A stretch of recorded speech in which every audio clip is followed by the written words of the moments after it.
The fact is, as correctional officer, we have to be very clear. We don't believe that the government is really serious about treating with the issues within our correctional institutions.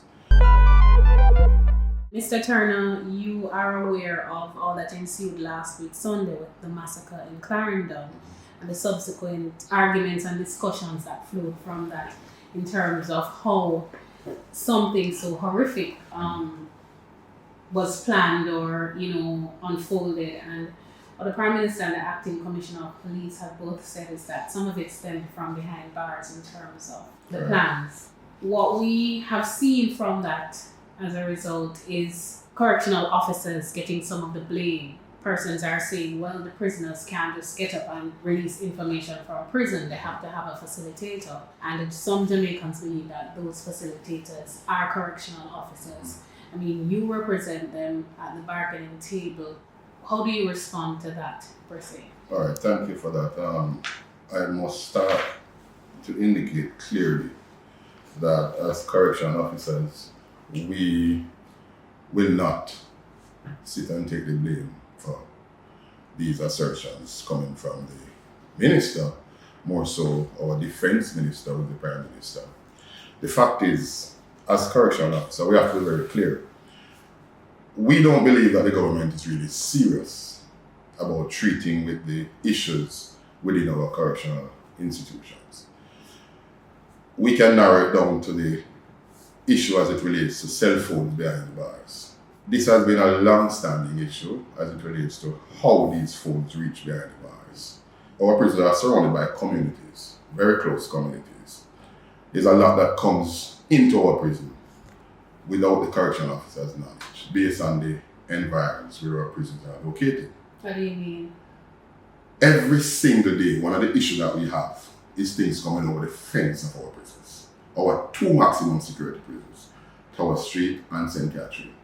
Every single day, our officers contend with these issues. It's the vigilance of our officers that allows something to really not reach the hands of the inmates. Because the fact is, these inmates will treat with anything as it relates to what comes over. They are close to the persons, therefore when the things come over, if the officers are not inside, what we have is things going on the blocks which officers are not aware. And I can tell you, it's the vigilance of our officers why our prisons are where we are as we speak. What about CCTV? There's no surveillance there to pick up on some of these things? Minimal surveillance. There are no surveillance as it relates to, and I have to be careful how we treat with security issues, how we speak about this.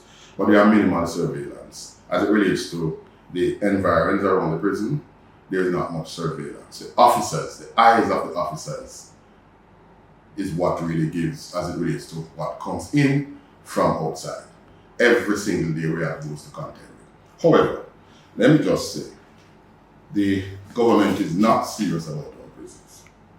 And I say this to say that in 2017 we traveled overseas and we came back, and I said we because as a federation we travel to the United States twice per year to conferences as it relates to corrections. We're a local affiliate of the American Correctional Associations. Therefore, we travel to conferences twice per year.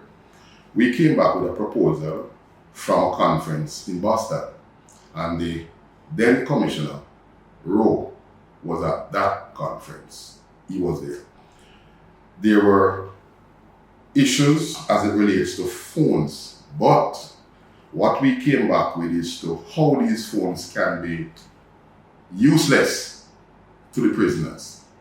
However, we have forwarded this documentation to the Ministry of National Security. We have not heard anything since. What this would have done was to render these phones useless within the correctional institutions. I see the government try in regards to placing jammers in these prisons. The jammers would affect the landing of the planes at Palisades Airport. So those were not good. It would affect the community in which the prison is located. This was not good. We came back with documentation to say you can jam these phones within the radius of the prisons. So you don't have to look outside. Anybody outside, if they're okay. But when you're in the environment, it's how you install these documents, these jammers to ensure that these phones are useless. We send this document to the Ministry of National Security. To date, we have not gotten any form of response. The ministry didn't act on it. So we are saying clearly, as correctional officer, the government, and I say this to not narrow it down to specific administration, government across the board, they are not serious about anything in our prisons. We will be sitting here and talking about this issue as it relates to cell phones in our prison next year and maybe the next 10 years from now. They are doing absolutely nothing. Would a maximum security facility away from communities in an isolated area help the situation? I think it would. Because prisons should not be located where they are as we speak. You can't have persons. We have houses at Tower Street that is against the walls of our prisons on the outside. So it's a serious issue. But I can tell you, if it is that the government was serious about it, then I can go back, I can show you documentation from the Honorable Colonel Spencer, was junior minister, where proposals were made as it relates to treating with these issues in our penal institution. This is a document here, and this is from 2005. This is the Honorable Colonel Spencer as a junior minister in the Ministry of National Security, who indicate clearly that they are looking at a maximum security prisons that would alleviate some of the issues that we have now. This is 2005. We're in 2024. We talk about another security minister, and every security minister does this. Every national security minister speaks about what is happening and said, this one is, I can say this Tower Street is to be replaced. We are going to build a new prison. It is an expensive program. However, we have to look at what is the reality now, and this is the Honorable Horace Chan, the present minister. He said here Tower Street was a slave trade post. It was never designed for regular occupation. Now this is what we are contending with.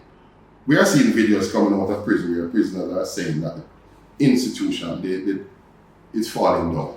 I can tell you, they are in that space 24/7, so our officers are in that space, and maybe, just maybe, it has to be crumbled to the ground for them to do something about it. It is sad, and we are in an environment where we have to carry out our work. We cannot compromise security because we are the custodians. We have to ensure that these inmates remain where they are, and we are doing a very good job at that. But where contrabands are concerned, we're having a problem. I'm going to go back to you stridently defending your officers. Are they afraid of some of the prisoners? Because that's a comment that has been floating around. They're afraid of the prisoners, and so they carry out whatever demand some of them make because they're dangerous prisoners who can have them harmed outside of the facility. This happens in any correctional institution across the world. I have traveled extensively, and I would have realized that this happens. But the fact is, this is in the minority. You need to understand again, I might be the neighbor to a very serious criminal or criminal minds. But that doesn't mean I have to do what he requires.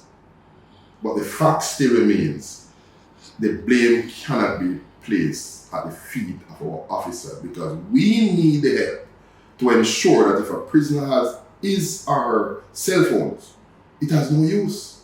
How do we do that? But what I'm getting from you is you're completely absolving your officers. Are they not complicit in any Let me say this to you. The persons who are complicit are in the minority. And I must stress that. The majority of correctional officers are law-abiding and does what is required.